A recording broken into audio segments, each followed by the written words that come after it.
Selamat siang teman-teman, saya Dangalam Bria dari 10 ADP 5 ingin mempelajarin ulang pelajaran PPKN. PPKN yang saya jelaskan ini berjudul Pancasila dalam Kehidupan Bangsa Indonesia. Arti kata Pancasila: 1. Pancasila berasal dari bahasa Sanskerta panca dan sila. Panca berarti 5, sila berarti dasar adab akhlak atau asas. 2. Jadi, Pancasila adalah 5 dasar adab atau asas yang dipergunakan sebagai pedoman dalam kehidupan berbangsa dan bernegara bagi seluruh rakyat Indonesia.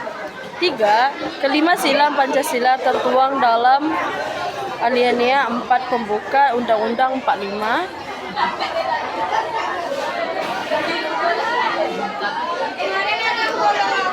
Sejarah kelahiran Pancasila. 1. Istilah bangsa pertama kali disampaikan oleh Insinyur Soekarno dalam bidang PPKI pada tanggal 1 Juni 1945. Tanggal 1 Juni kemudian dijadikan sebagai hari lahir Pancasila. 2. Pada sidang tersebut, Insinyur Soekarno menyampaikan 5 dasar sebagai dasar negara Indonesia yang kemudian diberikan nama Pancasila atas saran temannya yang ahli bahasa.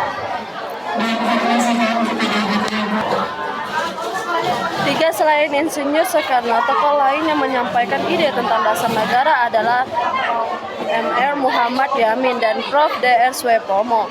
4 rumusan para tokoh tersebut kemudian disempurnakan oleh panitia kecil dengan sebutan Panitia 9 yang tugasnya menyiapkan rancangan hukum, dasar dan pembuka undang-undang.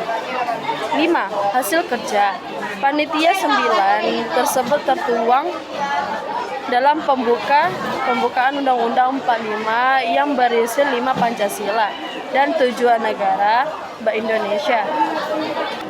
Arti filosofi gambar lambang negara Pancasila burung Garuda melambangkan kekuatan dan harapan. Kenapa kepala burung Garuda menghadap kanan? Melambangkan sikap jujur, melihat dan melakukan yang benar. Sila pertama dilambangkan bintang, sila kedua dilambangkan rantai yang tidak putus, sila ketiga dilambangkan pohon beringin, sila keempat dilambangkan kepala banteng, sila kelima dilambangkan padi dan kapas. Konfigurasi Hari Kemerdekaan RI dalam lambang negara Garuda. Pancasila tanggal 17 bulan 8 Agustus tahun 45. Kedudukan dan fungsi Pancasila. Pertama, Pancasila sebagai dasar negara mempunyai 5 poin, yaitu kata dasar menurut KBBI berarti alas atau fondasi. Kedua, dasar negara merupakan dasar dari penyelenggaraan hidup bernegara. Ketiga, dasar NKRI adalah Pancasila. Kelima, Pancasila sebagai dasar negara secara yuridis konstitusional terdapat dalam pembukaan Undang-Undang 45. Pancasila sebagai dasar negara dalam pengalamannya mempunyai sifat imperatif, yaitu bersifat mengingat dan memaksa. Pancasila sebagai pandangan hidup atau way of life adalah kesatuan nilai-nilai luhur seseorang, masyarakat atau bangsa yang merupakan kristalisasi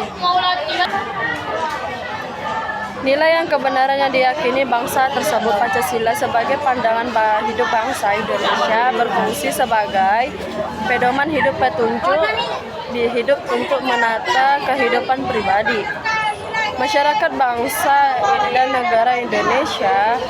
Penerapan Pancasila sebagai pandangan hidup terjadi saat anggota masyarakat menerapkan perilaku sesuai nilai-nilai Pancasila dalam hidup sehari-hari. Aktualisasi nilai-nilai Pancasila sebagai pandangan kehidupan. 1. Pancasila sebagai jiwa bangsa. 2. Pancasila sebagai kepribadian bangsa Indonesia. 3. Pancasila sebagai sumber segala sumber Hukum 4 hukum 4 sumber Pancasila sebagai perjanjian luhur bangsa Indonesia. 5. Pancasila sebagai cita-cita dan tujuan bangsa Indonesia. 6. Pancasila sebagai filsafat hidup yang mempersatukan bangsa Indonesia. Nilai-nilai dasar kelima sila Pancasila. 1. Sila pertama bertuah ibadah, bertuhan ibadah, toleransi beragama. Sila kedua kemanusiaan, HAM beradab. Sila ketiga persatuan kesatuan berkorban. Sila keempat demokrasi mufakat masyarakat bermusyawarah. Sila kelima adil jiwa sosial, bersedekah, beramal. Penerapan Pancasila di Indonesia dari masa ke masa Orde Lama. 1945 sampai 1966. Pada masa Orde Lama, Indonesia menjadi proses peralihan dari masyarakat terjajah menjadi masyarakat merdeka. Saat itu adalah proses pencarian penerapan bentuk Pancasila 3 periode. Orde Lama yaitu periode 1945 sampai 1950, periode 1950 sampai 1959, serta periode 1959 sampai 1966, periode 1945 sampai 1950. Indonesia sebagai negara peralihan dari bangsa terjajah menjadi bangsa yang kemerdekaan mengalami proses adaptasi penerapan ideologi bangsa yaitu Pancasila. Beberapa masyarakat yang setuju dengan dan sebagai merasa keberatan periode 1950 sampai 1959 sistem demokrasi berhasil diterapkan melalui pemilu 1955 yang dilakukan untuk memilih anggota konstitusi. Akan tetapi dapat menyusun undang-undang seperti yang diharapkan. Sehingga pada tanggal 5 Juli 1959 Presiden Soekarno mengeluarkan dekret Presiden 1959 untuk membubarkan konstituante dan membatalkan Undang-Undang 1950 menjadi Undang-Undang 1945 periode 1900 sampai 1966. Soekarno selaku Presiden mengubah sistem pemerintah menjadi sistem demokrasi.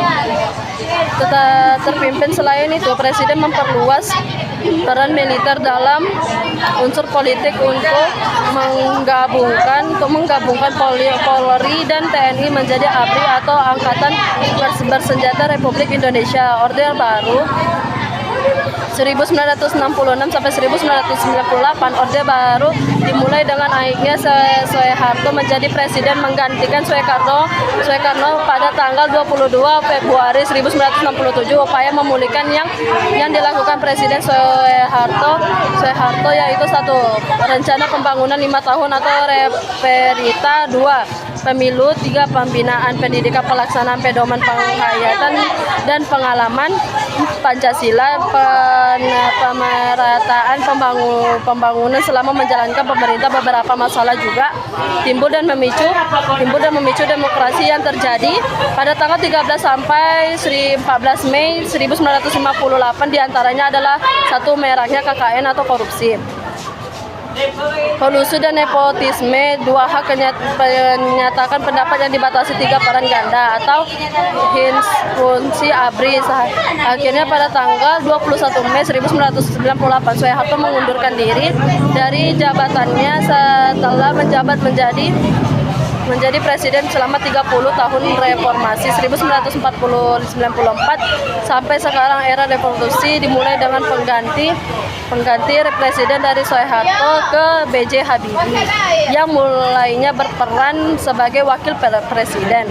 Langkah-langkah yang diambil oleh Habibie yaitu 1. Membentuk kabinet reformasi pada tanggal 22 Mei 1998. 2. Memperbaiki sistem ekonomi dengan menaikkan nilai tukar rupiah dan rekonstruksi perekonomian nasional. 3. Mereformasikan bidang politik. 4.